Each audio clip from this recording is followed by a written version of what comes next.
Hola, ¿cómo les va? Como seguramente ya saben, Microsoft sacó .NET Core 3.0, 3.01, 3.1 hace algún tiempo, o sea, hace relativamente poco, pero ya está como estable y como que lo podemos empezar a utilizar. Y junto con eso lanzó la última versión de C Sharp, que es la versión 8 de C Sharp. Normalmente si estamos desarrollando aplicaciones con .NET Core, vamos a estar usando probablemente la versión 2 y algo. Y en el caso de C Sharp vamos a estar utilizando 7 y algo, 7.5 o alguna cosa por el estilo. La realidad es de que la nueva versión de C Sharp 8 trae nuevas cosas, trae, o sea, modificaciones al lenguaje, junto con obviamente modificaciones al .NET Core, pero que no vamos a tocar ese tema en este video, sino que nos vamos a enfocar en C Sharp 8. Y lo que quiero mostrarles en este video es simplemente dos de esas nuevas características. No hay mucha cosa para mostrar, hay mucho para hablar. Pero me interesa solamente dos aspectos de C Sharp 8, por lo menos en este video. Obviamente después vamos a estar hablando más sobre las nuevas características. Encuentro estas dos interesantes porque de alguna forma hay una de estas que nos acerca más a otro tipo de desarrollo, o sea, modifica el lenguaje para que se parezca, no que se parezca como que es una copia, pero todo tendería junto con, o sea, con este cambio que Microsoft está haciendo a C Sharp y con otros lenguajes que están apareciendo y teniendo mucha fuerza en el ambiente de desarrollo, todo aparentaría de que el desarrollo se va a mover hacia ese lado. Así como pasó, por ejemplo, con JavaScript, que en algún momento las grandes empresas, incluyendo Microsoft, empezaron a incluir dentro de su set de desarrollo a JavaScript como parte fundamental y que podíamos empezar a desarrollar básicamente todo con JavaScript. Bueno, en este caso, este tipo de desarrollo, o sea, este tipo de escritura de código, nos lleva a pensar de que va a pasar algo parecido, o que ya está pasando en realidad algo parecido. No es que lo vamos a ver de acá un año, 2 años, sino que ya está pasando, por lo tanto tendríamos que estar metiéndonos en esto. Y para hacerlo más o menos corto, mucho de esto está relacionado, o por lo menos si han estado viendo los videos de Rust, donde específicamente hablábamos sobre el switch y cómo esto era una como una función que nosotros podíamos ejecutar y que eso nos devolvió un valor y que nosotros podíamos manejar un poco ahí la cuestión. Bueno, toda esta idea de macheo de patrones y expresiones y bueno, todo este tipo de cosas están siendo introducidas dentro de C Sharp. Por lo tanto, si ustedes trabajan con Rust o han seguido esos videos, probablemente encuentren algo muy parecido a lo que vamos a ver ahora. Y lo cual, bueno, nada, lo hace interesante. Probablemente no necesariamente cambie mucho por debajo, digamos, o sea, una vez que compilamos y eso. Pero a nivel de nosotros cómo escribimos el código, claramente lo hace. La segunda cosa de la cual quiero hablar, de hecho vamos a empezar por la segunda, pero está relacionado al uso de estructuras o este tipo de dato mixto, podemos llamarlo de esa forma, que son las estructuras que muchas veces no las utilizamos o no las contemplamos en nuestro desarrollo, pero que en C Sharp 8 viene con cambios, viene con aditamentos y que, como decía, no las contemplamos por una cuestión de que, no sé, siempre apuntamos a clases y es como que tenemos más presentes las clases que las estructuras y que si bien en la mayoría de los casos, podemos decirlo de esa forma, las clases nos dan una salida más rápida o más común, las estructuras son interesantes y se aplican específicamente a determinados casos en los cuales es más óptimo usar una estructura que usar una clase. Pero obviamente no vamos a hablar en este video de cuáles son esos casos, así que si quieren que hablemos de eso, me avisan y hacemos un video de explicando mejor por qué las estructuras en cuáles casos y por qué las clases en otro, y vemos un poco qué pasa por ahí. Así que vamos con la primera, ¿sí? O sea, vamos a crear una estructura de simple, ¿sí? Yo le voy a llamar, no sé, dato. Y vamos a crear un par de valores, ¿sí? Por ejemplo, int x, y vamos a hacer otro, no sé, public int getX. ¿Sí? O sea, estoy simplemente estamos creando simplemente un poco de basura, ¿sí? Entonces, normalmente si nosotros queremos, por ejemplo, crear una estructura, o sea, esto se crea más o menos parecido a cualquier clase, digamos. La diferencia es, bueno, obviamente que es una estructura. Nosotros podemos, por ejemplo, asignar valores a esas propiedades y demás. O sea, básicamente estamos agrupando un conjunto de valores, de propiedades dentro de esa estructura. Una de las cosas que obviamente vamos a tener, digamos, si por ejemplo nosotros decimos getX, ¿sí? Por ejemplo, resultado. Vamos a hacer así, ¿sí? Podríamos obtener obviamente ese valor, ¿sí? Podríamos obtener ese valor y obviamente el resultado va a ser, como estamos devolviendo X, va a ser el valor de ese valor, digamos, del valor de X. El tema es de que esto no es más que una propiedad, ¿sí? Y nosotros podríamos, por ejemplo, o sea, en este caso, si vemos, dice get, solamente es un get, pero nosotros podríamos, por ejemplo, transformar esto para que sea un get y un set y podamos modificar cualquier valor. O sea, esto no tiene nada nuevo, no tiene nada extraño, pero el tema es de que puede haber casos en los cuales nosotros necesitemos especificar, o sea, que sea 100% específico, que por ejemplo, este getX, o sea, lo que estamos devolviendo, sea de tipo de solo lectura. O sea, que nosotros podamos aplicar, por ejemplo, un concepto de solo lectura para asegurarnos de que no se pueda modificar de ninguna otra forma si se accede a este método. Digo, que no se pueda modificar ninguna de las variables que están involucradas y que sí o sí obtengamos el valor de solo lectura y no necesariamente podamos modificar estos valores. Entonces, una de las modificaciones que tiene es que nosotros podemos agregar, por ejemplo, este read only dentro de la declaración, y obviamente este getX ahora va a ser read only. O sea, no... ¿Qué hacemos con esto, digamos? O sea, no estamos necesariamente creando nada nuevo, porque como veíamos antes, o sea, yo no podía asignar nada, porque obviamente estaba por defecto, era solamente un get, de la forma en como lo habíamos declarado. Pero lo interesante no viene necesariamente en este punto, sino que viene en que nosotros podemos, por ejemplo, podríamos crear no sé, voy a poner D. Y podríamos decir que, por ejemplo, esto va a ser igual a D, ¿sí? O sea, estamos creando un método, ¿sí? En el cual, si nosotros obviamente llamamos a este método asignar 20, ¿sí? Lo que vamos a hacer es sobreescribir X, ¿sí? Pero nosotros podríamos, por ejemplo, ahora empezar a utilizar este concepto de read only, ¿sí? Este concepto de read only, y como esto, o sea, ahora nosotros estamos diciéndole que sea read only, o sea, que solamente sea de lectura. Obviamente no tendría mucho sentido tratar de asignar algo que es de solo lectura, ¿sí? Pero nosotros lo que estamos haciendo en este punto es decirle, o al marcarlo con read only, lo que nos hace la interfaz de desarrollo, o sea, el análisis previo antes de poder compilar, es de que nosotros estamos, si bien esta es una función de solo lectura, estamos tratando de hacer una modificación a un dato que nosotros tenemos, a una propiedad que tenemos dentro de la estructura. Y por lo tanto, no nos está dejando. O sea, si nosotros hemos declarado que esta función es de solo lectura, ¿sí? Entonces no deberíamos poder hacer ningún tipo de modificación a ningún elemento que se encuentre en este punto. O sea, nos está forzando de alguna forma al poder, antes de compilar, o sea, vamos a obtener un error porque se está asegurando de que cumplamos con lo que habíamos dicho. O sea, en otros casos nosotros podríamos haber dicho, por ejemplo, que algo era read only, o que podíamos decir, supongamos esto que era...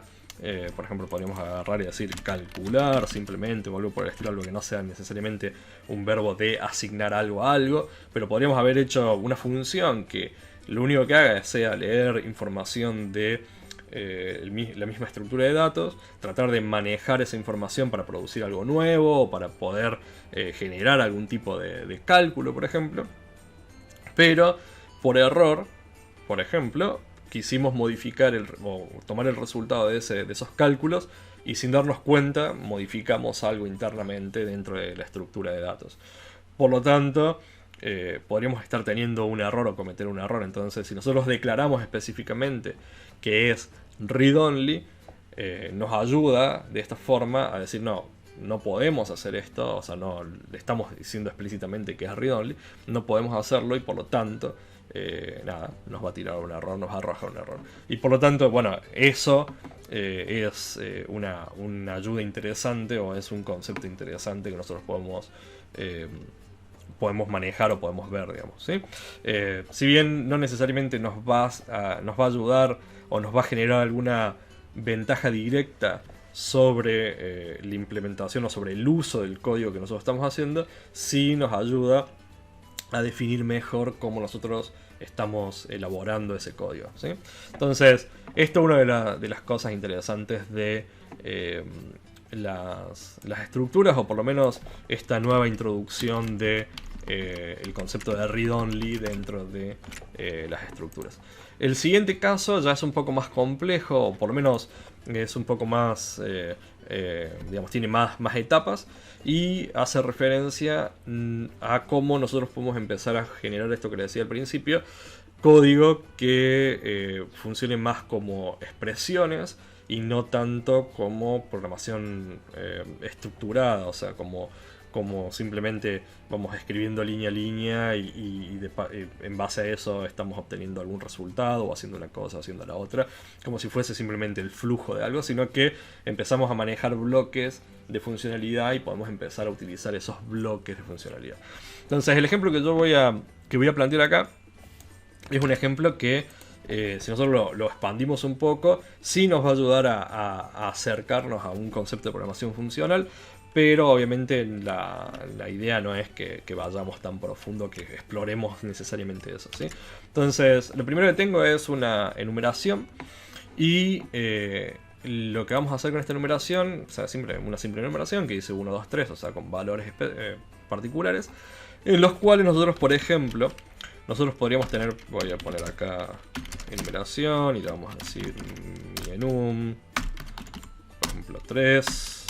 Y algo que nosotros hacíamos normalmente, por ejemplo, teníamos un switch y en base a ese switch, por ejemplo, podríamos tener diferentes valores, ¿sí? O sea, hacíamos algo por acá, lo copiamos o teníamos varios valores uno para cada caso, teníamos un valor por defecto y demás cuestiones, ¿sí? O sea, esto es algo que normalmente se hace, que es común, y bueno, lo tenemos acá. Pero el problema, obviamente, no es necesariamente un problema, pero de nuevo es simplemente estructura de código y no es necesariamente algo que nosotros podamos manejarlo como una expresión. O sea, al final esto lo podríamos llegar a encapsular en una función, pero de alguna forma no es transportable. O bueno, no voy a entrar de nuevo a conceptos que no atañen a este video en particular. Entonces, si seguimos con el tema del switch, hay un caso o hay algo nuevo en C# en el cual nosotros podemos empezar de nuevo, como en el caso de Rust, por ejemplo, voy a poner resultado, podemos evaluar esa variable, la variable que tenemos acá, con una digamos, usando el switch, pero como si fuese una expresión más que como si fuese el switch en particular. O sea, en este caso le estamos diciendo obviamente que sobre la variable E vamos a aplicar un switch, pero nosotros podemos empezar a jugar un poco acá adentro y en base a lo que nosotros tengamos vamos a estar obteniendo el resultado de esto. O sea, no estamos necesariamente llamando una función hacia afuera o encapsulando ese switch que habíamos hecho al principio, sino que lo vamos a tener ahí adentro. Entonces la parte más sencilla sería, por ejemplo, agarrar y decir, bueno, por ejemplo, una cosa por el estilo. Esto va obviamente a devolver una string. Voy a copiar esto acá, ¿sí? Entonces, esto de nuevo se parece mucho a un típico switch, pero hay un cambio particular. Acá me dice que no tenemos un valor por defecto, y en este caso el valor por defecto, ¿sí? El valor por defecto lo podemos usar o lo podemos hacer con este guión bajo, que hay un video por ahí dando vuelta en el cual jugábamos un poco y explicábamos para qué servía, ¿sí? Entonces vamos a escribir este resultado en la consola y obviamente debería decir 3. A ver si aparece. Y ahí tenemos el 3, ¿sí? Entonces obviamente funciona. Pero de nuevo, o sea, no hay mucha diferencia entre un switch normal y esta nueva forma de escribirlo. Porque es básicamente para este caso, ¿sí? Es básicamente para este caso. Pero si hay cambios, vamos a hacer un pequeño cambio. En vez de usar la estructura, la numeración, lo que vamos a hacer es, vamos a crear algo un poco más interesante, en este caso una clase, donde tenemos obviamente dos propiedades, tenemos un número, un nombre, ¿sí? Y le estoy poniendo estos valores acá. Entonces, una de las cosas que nosotros podemos hacer con esto es, supongamos que tengamos este dato, voy a cambiar esto a t, y supongamos que tengamos este valor. Entonces ahora vamos a trabajar con la clase en vez de con la enumeración que teníamos ahí. Entonces lo que nosotros podríamos empezar a hacer ahora es decir, bueno, queremos evaluar esta clase, pero ¿cómo evaluamos con sus propiedades y demás? Entonces nosotros podemos agarrar y decir, bueno, quiero que, por ejemplo, vamos a empezar con el número. ¿Sí? Quiero que, si el número es, por ejemplo, igual a 1, entonces, vamos a poner, no sé, tiene un 1. Ahora podemos agarrar y decir, por ejemplo, si el número es, no sé, vamos a ponerle 10, ya que escribimos allá arriba, entonces tiene un 10. Cualquier otra cosa que no funcione o que no dé, o sea, que no cumpla con ese patrón, nos va a devolver 0. Entonces lo que nos dice obviamente es, tiene un 10. Por lo que claramente tiene un 10. O sea, está bien, digamos. O sea, si nosotros ahora cambiásemos a un 1, lo que vamos a hacer es, dice, tiene un 1. Entonces, pudimos básicamente hacer el switch, o el mismo concepto de este switch, pero sobre una propiedad que tenemos dentro de una clase o un objeto un poco más avanzado o más complejo. Lo mismo, o sea, por ejemplo, nosotros podríamos agarrar y decir, bueno, queremos utilizar más propiedades, por ejemplo, vamos a decir si tiene esto. Entonces debería tener un 10 más mi nombre, en este caso, y obviamente va a funcionar. Voy a ponerle más letras como para ver qué pasa. Entonces, como no cumplen, obviamente muestra un 0, pero si ponemos las que tienen que ser, entonces dice, tiene un 10 y obviamente está haciendo el mapeo correcto entre, entre la estructura de datos que tenemos acá y los elementos que estamos tratando de mapear, ¿sí? Ahora, en esto nosotros podemos empezar a jugar un poco porque podemos decirle, por ejemplo, si tiene en este caso, si tiene un número 1, pero como no estamos contemplando el nombre, entonces esto podría ser cualquier nombre, este es más específico, o sea, es como que estamos filtrando los elementos para cada uno de los casos, ¿sí? Entonces, otra cosa interesante que nosotros podemos hacer es, voy a borrar esta parte, ¿sí?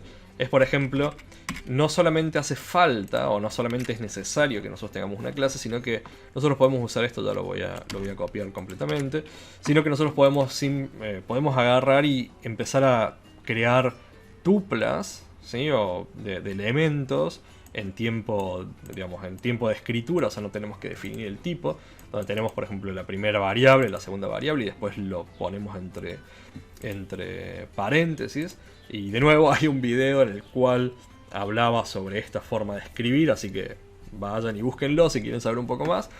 Pero lo importante es que volvemos a crear esta tupla. Y podemos empezar a comparar los valores que podrían llegar a tener esos datos, ¿sí? Entonces en este caso 1 y 2, entonces sería 1 y 2, entonces debería aparecer 1 y 2. Y aparece 1 y 2, por lo tanto está bien. Y obviamente si cambiamos esto a 2, 2, debería aparecer 2, 2, y lo cual es lo que hace, así que funciona. O sea, pero de nuevo, ya empezamos a como hacerlo un poco más, menos acoplado. No necesariamente menos acoplado, no es esa necesariamente el concepto de la palabra, pero como que podemos empezar a jugar un poco más de forma dinámica a la hora de escribir nuestro código y no necesariamente tenemos que atarnos a una estructura específica para poder empezar a comparar. O sea, en este caso, imagínense que nosotros tenemos, por ejemplo, una función la cual le pasamos 2 parámetros, 3 parámetros, lo que sea, y podemos empezar a jugar con esos parámetros de forma directa sin necesidad de tener que hacer algo mucho más complejo. ¿Sí? Entonces, volviendo a nuestra clase dato, el siguiente paso, voy a cambiar simplemente las propiedades y vamos a copiar esta partecita, la vamos a poner acá. Entonces, en este caso tenemos dos propiedades, x e y, y le asignamos un valor cualquiera. Entonces, acá donde empieza la cosa un poco más interesante, voy a copiar esta partecita, así vamos viendo. ¿Sí? Tenemos el clásico switch, en este caso sobre este dato, y lo que podemos empezar a hacer es definir condiciones un poco más interesantes, un poco más profundas. Por ejemplo, voy a simplemente copiar esto. ¿Sí? Entonces, por ejemplo, en este caso lo que tenemos es, da error porque tenemos que hacer algo adicional, pero lo que tenemos es que creamos un conjunto de variables, en este caso x e y le decimos que cuando x sea menor a 1 y sea igual a 0, entonces, nada, algo.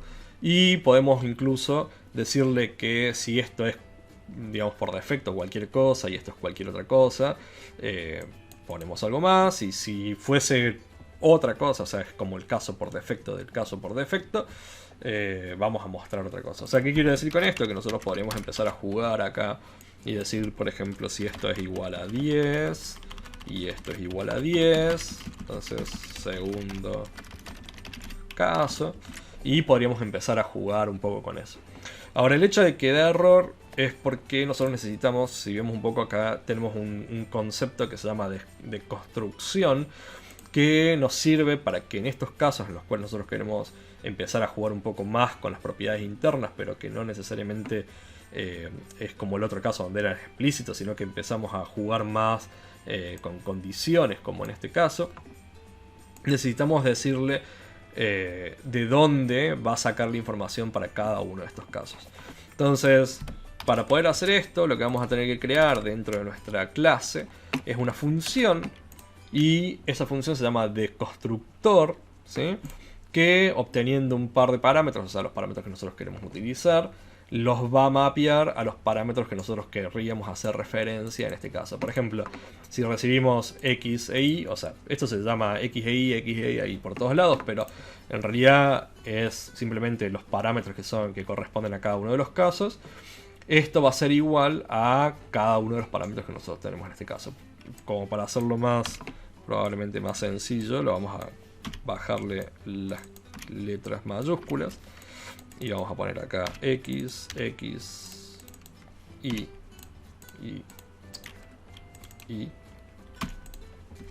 Entonces, estos son simplemente nombres de variables cualquiera, ¿sí? Y en este resultado, o sea, estamos simplemente diciéndole que este dato es este, o esta propiedad es esta, y este es esta propiedad, y de esta forma podemos saber cuál es, o el código puede saber cuál es el dato para cada uno de los casos. Entonces, si ejecutamos esto,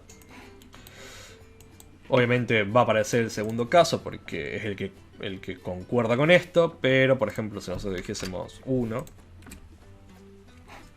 en este caso va a decir nada porque lo que hizo fue, bueno, esto es menor a 1 y este tiene que ser igual a 0, por lo tanto no cumple con este, y este es el default, o sea, el caso por defecto de cualquiera de estos casos, por lo tanto cumple.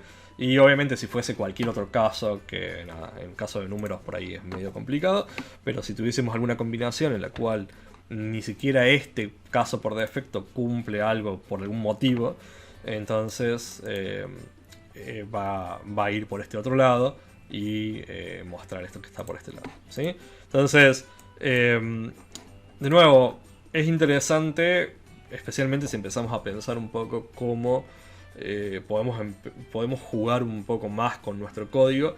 A pesar de que en definitiva al final estamos haciendo algo, digamos, siempre lo mismo, ¿no? O sea, es como basado en cierto tipo de datos o una configuración de datos en particular o una combinación de datos en particular.